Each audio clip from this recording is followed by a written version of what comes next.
was thinking about that song, and we're saying revive us again, which the first thing that we've got to realize in order to sing that authentically is that we recognize we need to be revived.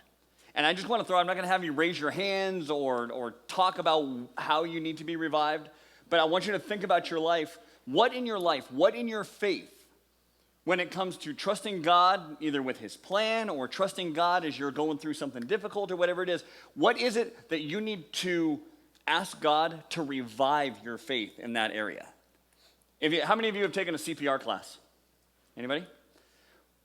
First thing, okay, so when you see someone laid out on the ground, okay, and you suspect there might be a problem, what is the very first thing they tell you to do before anything else? What's the first thing they tell you to do before starting CPR or what's the first thing they tell you to do?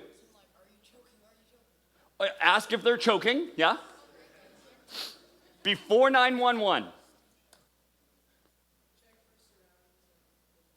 Check your surroundings is another first thing. There's a very first thing you should do before anything else. Lucas. Check their pulse. See if they have a pulse. Some people it's hard to find a pulse, and so there's even something before that. see if they're conscious. You start. Nothing like doing chest compressions on a sleeping person. They don't appreciate it very much at all. See if they're breathing is the first thing. Before you do anything else, check and see stick your ear right in front of their face, and if you can tell they need a breath mint, they're going to be okay, right? Check and see if they're breathing. So my point in saying this doesn't even have anything to do with all that we're going to talk about this morning, but I want to point this out when we say revive us again, that we need to identify that we need to be revived. And you guys, every one of us in this room, in some way, we need to be inviting the Holy Spirit to revive us, to breathe life back into us. And if we fail to recognize that, if we fail to understand how we're dead, how we need God to revive us, in what ways we need God to revive us, what we end up doing is doing chest compressions or mouth-to-mouth resuscitation in areas of our life where it's like, okay, it's just us trying to make things alive again. It's just us trying hard. But if we will go before God and go, God, help me to identify, search my heart, know my anxious thoughts. If there's any way about me that is not pleasing to you, get rid of it. Breathe life back into me where I'm dead. God, where I have not understood what you have for me or where I've been trying to find my own way, God, help me to identify that so I don't just keep, I'm going to go through the motions and do my best. So before we go on, I just want to, would you just bow your head so you're not distracted by the people around you? And please don't distract the people around you with what's in your hand or by poking them or talking to them. I just want to take a moment and consider, where do you need God to breathe life back into you? Where have you been lost? Where have you been, maybe you've been trying your best, but it's just your effort. It's just your best effort. How do you need to identify that you need to be revived? In what area of your life? God, we come to you right now and we don't want to just try our best. We don't want to just try and be religious enough. We don't want to try and be good enough. God, help us to recognize where we need to be revived. We need your breath of life to flow through us. God, do deeper things in us than we even knew were possible, than we even knew needed to be done. Help us to come to a deeper understanding of who you are, in Jesus' name. Amen. So this guy, Paul, is writing a letter to a younger guy named Timothy. Timothy's in a city called Ephesus, and he's trying to help the church, meaning the body of Christ, the believers there. And things get kind of strange. People are starting to do stuff. People are leading or not leading. People are leading in certain ways or not leading in certain ways. And so Paul hears about this, and so he writes a letter to Timothy. and goes, yo, Tim, okay, here are the things that you need to cover with these people. Here are the instructions that you need to give. And so he talks about believers, and then he starts talking about leadership in the church, and starts laying down some parameters for leadership, so that it's not just, yeah, whoever is the loudest. Yeah, whoever jumps up front first, whoever thinks that they should be leaders. Paul starts to lay down some groundwork for, hey, these are who the leaders in the church are to be.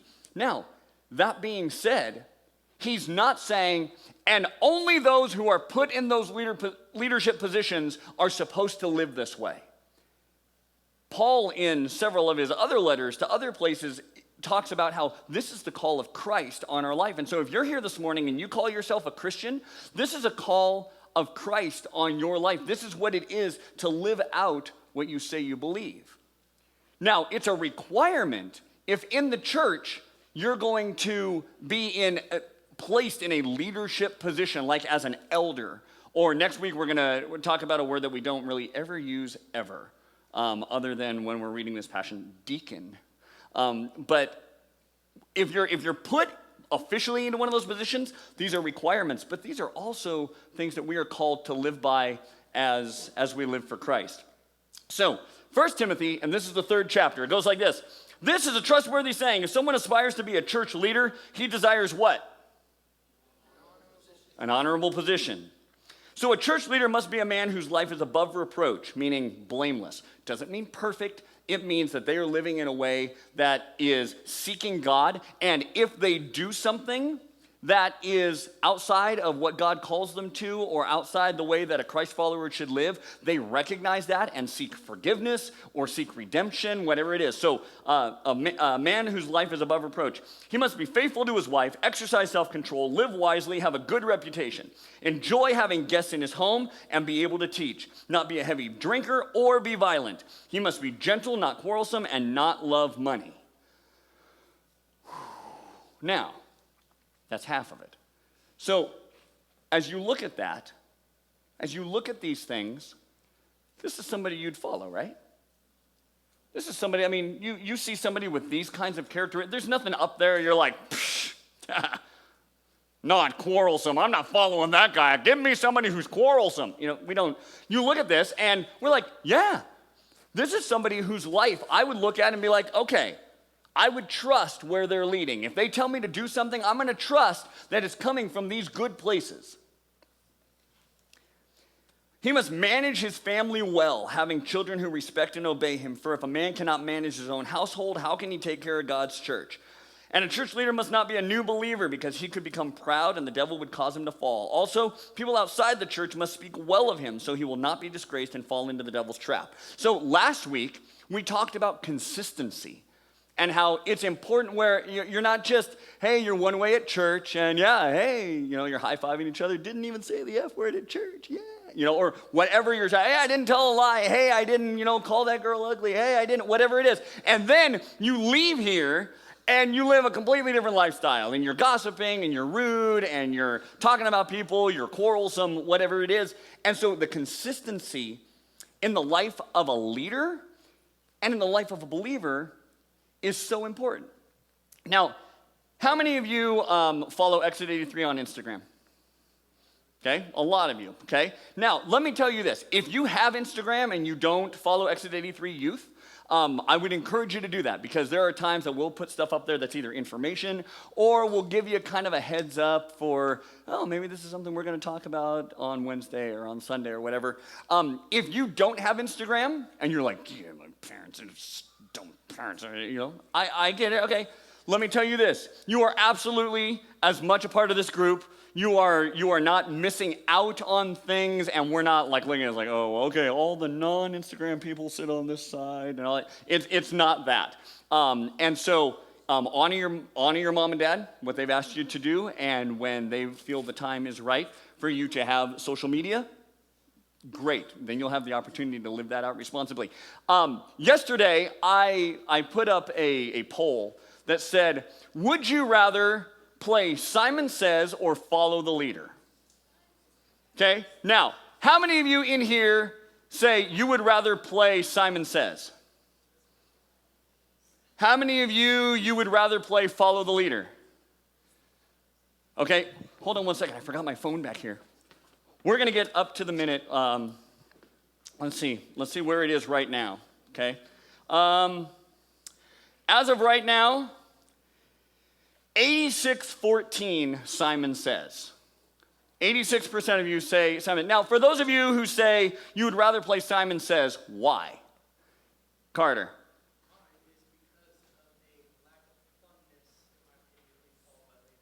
Okay, there's a lack of funness in Follow the Leader, but not a lack of funness in his vocabulary. So that's fun.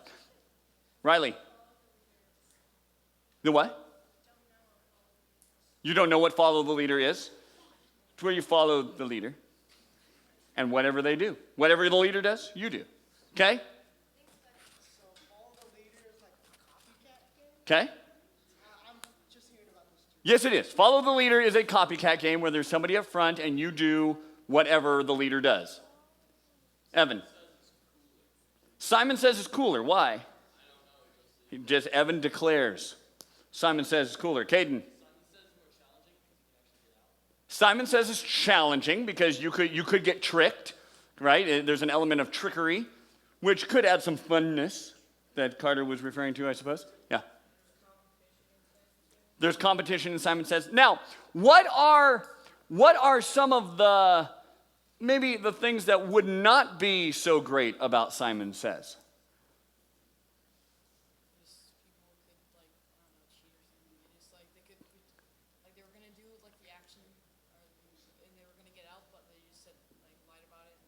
Okay, so there could be cheating. You could lose. Okay, you do something that you weren't told to do. The point of the game is to trick you, okay, to get everybody to do something that they aren't supposed to do. Simon could get extreme. Now, this is interesting. So, if let's just go with this for a little bit, okay? So, if I say Simon Says, tap your head. Come on. Simon Says, stop. Simon Says, stomp your foot. Simon Says, stop. I just realized that the 5th and 6th graders are right underneath this. They're going to be like, yes, Lord. Simon Says, flap your ears. Simon Says, stick out your tongue. Simon Says, poke your neighbor. Simon Says, smack yourself in the forehead. Simon Says, light yourself on fire. Simon, okay, now, as opposed to, okay, so I'm up here and I was saying Simon Says, and you have to do what Simon says. Now, how about follow the leader? Okay, let's do follow the leader. Okay, you ready?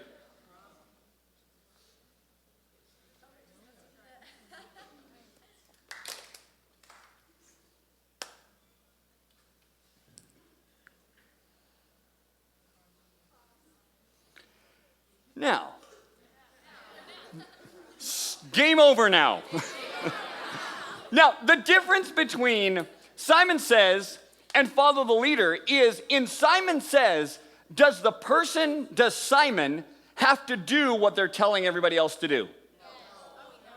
Not at all.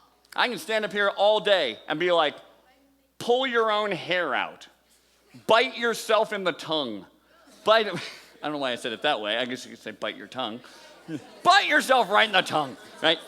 Now, so there is a difference between leading and being in charge. Would you agree? There's a difference between leading and being in charge. In Simon Says, Simon is in charge. And the in charge person can really tell you to do anything that they want you to do without having to consider for themselves or really for the good of anybody else. They can just be like, do this, do that, do that. Any of you ever experienced somebody in charge like that? Okay. You're like, yes, coach. Right? Right? That. And I'm not calling coaches bad people, but sure, PE teachers, give me a lap. Right? It's like, why don't you ever run with us? Don't say that to your PE teacher. Mr. Quinn will, get on my case. Okay, so, but somebody who is leading, okay, like in Follow the Leader, okay, when I'm doing Follow the Leader, I'm not going to smack myself in the forehead. I'm not going to cause harm to myself. I'm not going to bite myself in the tongue. Because I've got skin in it. I am going to be impacted by this. And so there's a difference between somebody being in charge and someone who is leading. And I think that most of us, we would most of the time rather follow someone who is leading than follow someone who's in charge. There are going to be times that you've got to follow people in charge. And the Bible is clear on that we are supposed to honor our leaders. Now, hopefully, they're leading in integrity and compassion and grace. But a lot of times that gets lost when it's just somebody who's in charge. Now, when you think about this in your own life of who you follow and even what kind of leader you are, and maybe right now you're saying, I'm not a leader, but you may be someday. What kind of leader are you gonna be? How are you going to lead people? See, people who are in charge, they focus on the power that they have. I'm going to get you to do whatever I want you to do, right? People who are leading, they focus those that they are leading. They're focusing on, okay, what is going to be best for us as a group, me included? How can I get us to function as a team? How can I get to function as a band or as a choir? People who are leading are concerned about others. They desire a good outcome for everybody because they're part of it. And I think about this in our culture today, one of the key words that we see all over the place is influencers, right? So people on Instagram or Snap or YouTube or whatever, there's these people who are influencers. Now, they may not be in charge. They don't have authority in your life, but consider how you let them lead you. And consider in your life, okay, is the stuff that they are leading you to life-giving or is it causing problems? If somebody who's influencing you is convincing you that you're not good enough, that you're not pretty enough, that you're a loser, that unless you're like me, you're not gonna be anything and nobody's gonna like you.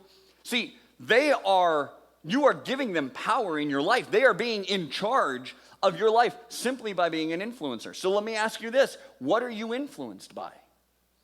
At your school, in your friend group, they may not have charge over you. They may not be able to directly tell you, hey, go do this. But what kind of voice do they have in your life when it comes to the kind of clothes you wear? Your attitude, who you allow to be your friend and be in your group and who you reject. What does that look like in your life? And we have influencers all over the place that we give power in our life. But those people, they're not focusing on you. They're not focusing on what's going to bring you life and going to be beneficial to you. They're focusing on the influence they can have. Somebody in charge who's just focused on the power that they have and like, oh, look what I can get everybody to do. Is that a person that you're going to want to follow? If you're in a leadership position, is that the kind of leader that you want to be? Where, yeah, you may have people doing what you tell them to do, but are you helping them? Are you giving them an opportunity for life? Or are you just running out in front of them and being like, hey, I'm the leader, but really you're just in charge? Like, oh, I'm the leader, here you go, you do this, you do this.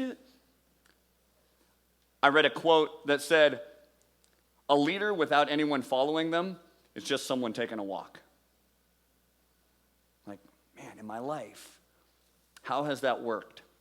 What are the times where I've just gone for a walk? Nobody follows me. Nobody, but maybe I can get people to do what I want them to do. What kind of leaders are in your life?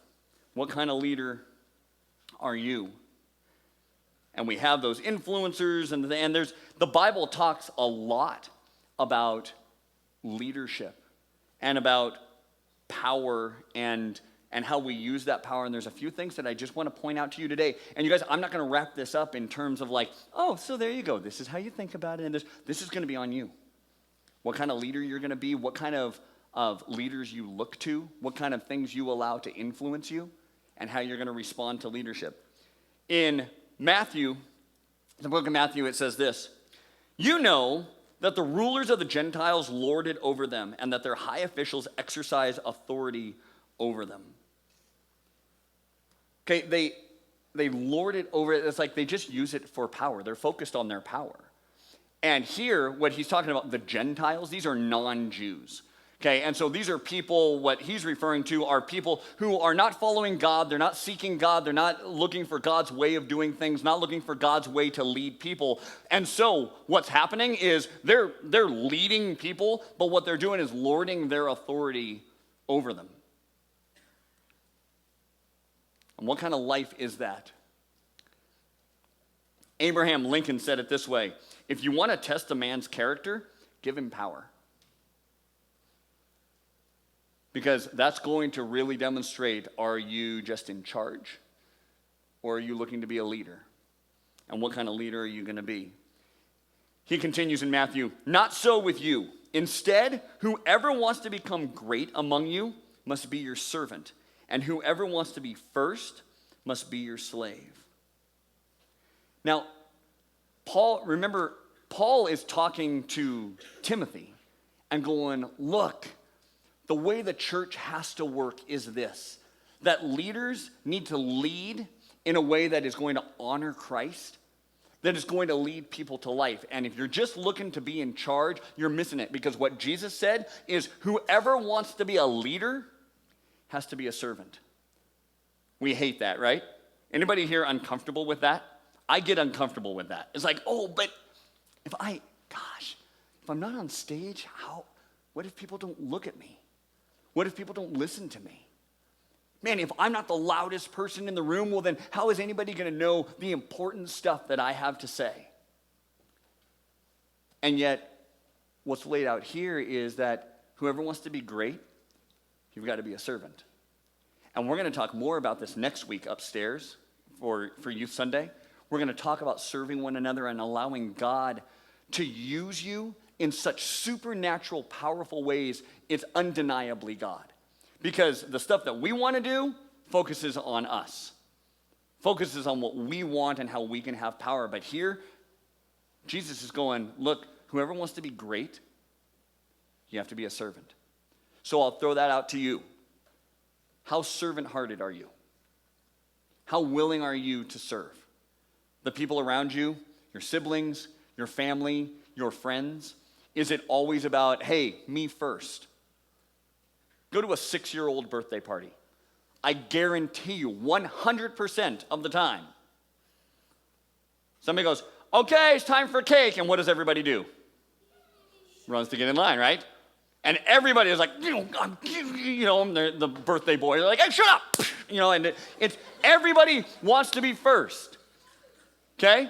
I love the smug look on people in the Fast Pass line at Disneyland as they walk past all the other people who are standing in the 2.5-hour, Toy Story line or the Cars ride. And they're like, Right? And it's always about being first. And here, Jesus is going, if you want to be great, you can't just be about being in charge. It's got to be about leading. And leading is going to have to mean that you're willing to be a servant. In a letter from Peter, remember the guy who walked on water? He wrote it this way: care for the flock that God has entrusted you with. Watch over it willingly, not grudgingly. Not for what you will get out of it, but because you are eager to serve God. Don't lord it over the people assigned to your care, but lead them by your own good example. man, this doesn't sound like leadership. You know, serving people and then caring for people, watch over them willingly, not grudgingly. I don't know about you, but there have definitely been times where I've been asked to do something. I've been given an opportunity to serve or to help out or to even be in charge of something. And I'm like, ugh. How many of you've ever had to babysit a sibling? Okay, let me just put this in some perspective, and I totally get it that this is a parent perspective, but just let me throw it out there for you to just wrestle with and struggle with. When you are asked to watch your brother or sister, do you realize you are being given responsibility over another human being? They're not asking you to water the plant. They're not even asking you to feed the dog.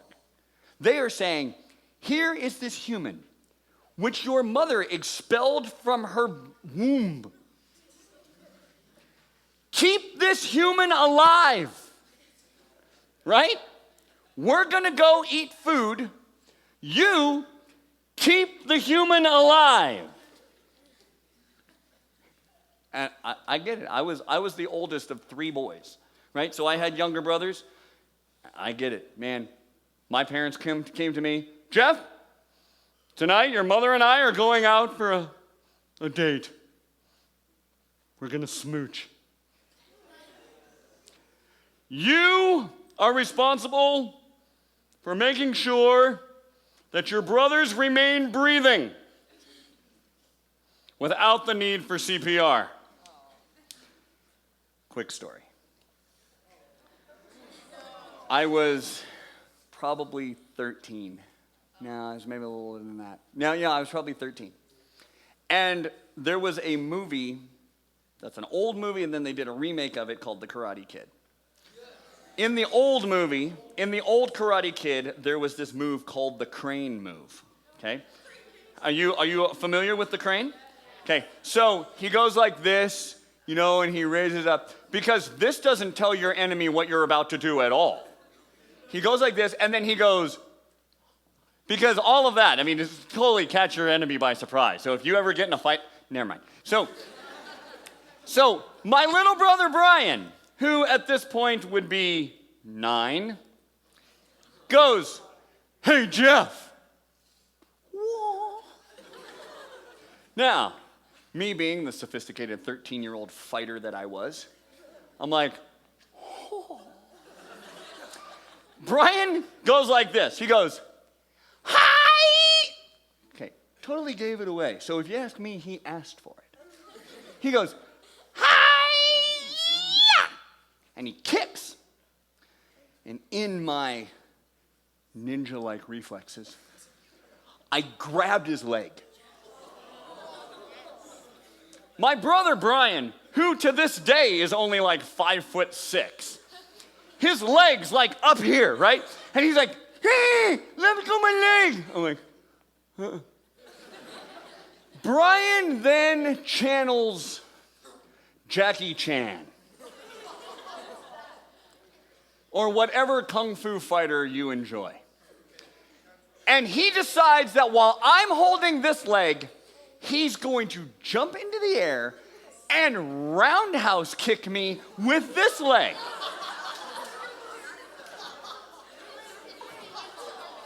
I'm holding Brian's leg, and he's like, hey, put my leg down. I'm like, make me, boogerhead, or something sophisticated. And I go like this. Brian decides to leap and try the roundhouse swinging, kick me in the face thing, while at the same time he jumps into the air. I lift his leg up into the air. Brian does a complete backflip, lands on his back, and is unconscious. Now, being the kind and compassionate and concerned brother that I was, I responded with, that's right!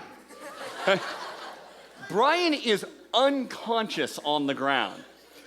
But I'm like, hey, come on, get up. Get up, you're lame. Get up. So, the way you check and see if somebody's unconscious, you kick him. I kick him, doesn't move. I'm like, come on, Brian. Now, you ever had that feeling that you've gone too far? Your heart starts to race, and you're just like, I might be in some trouble here. This human being that I was supposed to keep breathing,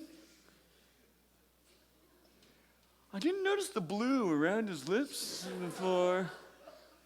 So I'm like, Brian, get up, man. Get up. Now, the way to truly test if someone is unconscious, I thought, was, I'm going to call 911. And I walked into the kitchen because that's where the phone was, because back in those olden days, the phone was mounted to the wall, and you didn't have one in your pocket. Otherwise, I would have been taking pictures of all of this. But, so I go, I'm calling 911. Here I go, Brian. And I'm looking out into the living room. Brian. 9. What? I think it was at the 1. At the first one. 9, 1. The thought occurred to me, I may have killed him. It may be over. I'm going to have to look in the yellow pages and find the phone number for Arby's or Denny's or wherever my dad took my mom on their romantic date. Be like, hi, could you find Scott or Dan Taylor? Yeah, it's Jeff. I may have killed my brother. What was that going to be like? Hello, Mr. and Mrs. Taylor. I have a note from your oldest son. He may have killed your younger son. But 911, Brian, I'm calling 911. And suddenly there was this sound, which can only come from an unconscious person. He just kind of goes, I'm like, yes! I hung up the phone. I run over, I'm like, hey man, how's it going? He gets conscious. I mean, he was probably unconscious for 40 seconds. I mean, but or 3 hours, one or the other. And I'm like, hey man, how's it going? I sit him up, and no care for whether he landed on his neck or anything. I was just like, hey, how's it going? So, how you doing? You feeling rested? Right? And I'm trying to, and he sits up, and he looks at me, 3 words. He looks at me and he says, what are the next 2? Telling mom. To which I probably responded with something like, fine, just don't tell Dad. But I'm like, no, what do you need to tell Mom for? We were just playing. Dude, that was a nice crane kick. And I saw what you were going, that was really good. You want to play basketball? Right? You have the opportunity. Remember when I was going somewhere with all of this? Okay, you have the opportunity when you receive authority to use it in a way that is life-giving or life-destroying. Sometimes literally. When you are given an opportunity, do you look at it as going, wow, this is a special opportunity. Things like watching your younger brother, watching your younger sister. It doesn't mean that you don't have better things to do, but what kind of leader are you willing to be? What is your priority? Is your priority to lord it over them and you shall suffer while you clean my room, right? Or are you going to look at it and go, hey, how can this be a way that I create life and relationship in this relationship? And so here, what Peter's talking about, he goes, look, care for the flock that God has trusted you. Watch over it willingly, not grudgingly. It doesn't mean that you don't have better things to do, but, oh man, do I have to? Or there can be, hey, yeah, I recognize the opportunity. When you're made captain of a team, is it just about having the C on your jersey? When you're made section leader in band or choir, is it just about getting to sit first chair?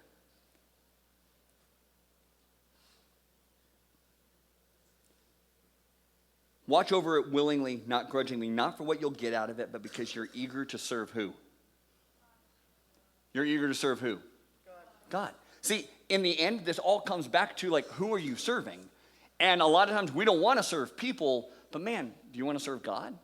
This is a way that you can serve God. And so, back to this letter that Paul is writing to Timothy, going, look, Here's a trustworthy saying that if you aspire to leadership, it's a noble thing. It's not this no big deal kind of a thing. And for those who are like, oh, well, I'm not a leader. I'm a follower. I don't want to lead. I want to encourage you to pray about that.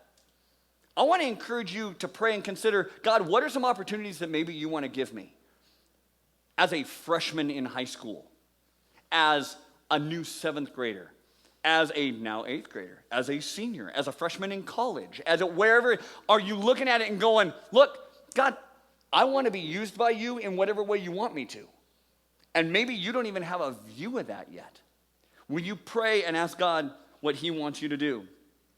In one of Paul's letters to believers in Corinth, in the Corinthians, he said this, follow me as I follow Christ. Yikes. Because we're cool, many times we're cool with the first part of it. Hey, follow me. But who are you following? Is it just your best attempt? Is it just you being popular? Is it you being the most skilled? Here, Paul recognized, look, I have to be led, and I need Christ to lead me. Follow me as I follow Christ. So in your life, okay, we've been talking about leadership in church, and I want to point this out again. This is the kind of leadership that you should expect and demand of church leaders. That you are following them as they follow Christ. That leaders in the church are pursuing God and living above reproach. That their life models a life surrendered to Christ, and that the way they treat people is treating people in a way where they are servants.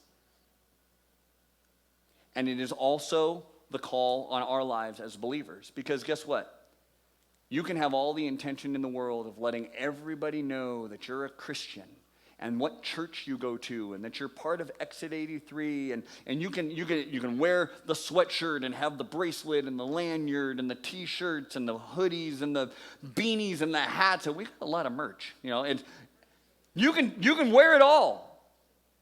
But man, the way you lead people, how you serve them, how you don't lord it over them, how you lead not grudgingly and like, I guess I have to, but willingly, man, these are things that are going to lead people to Jesus. These are going to be the things that lead others to an understanding of who God is.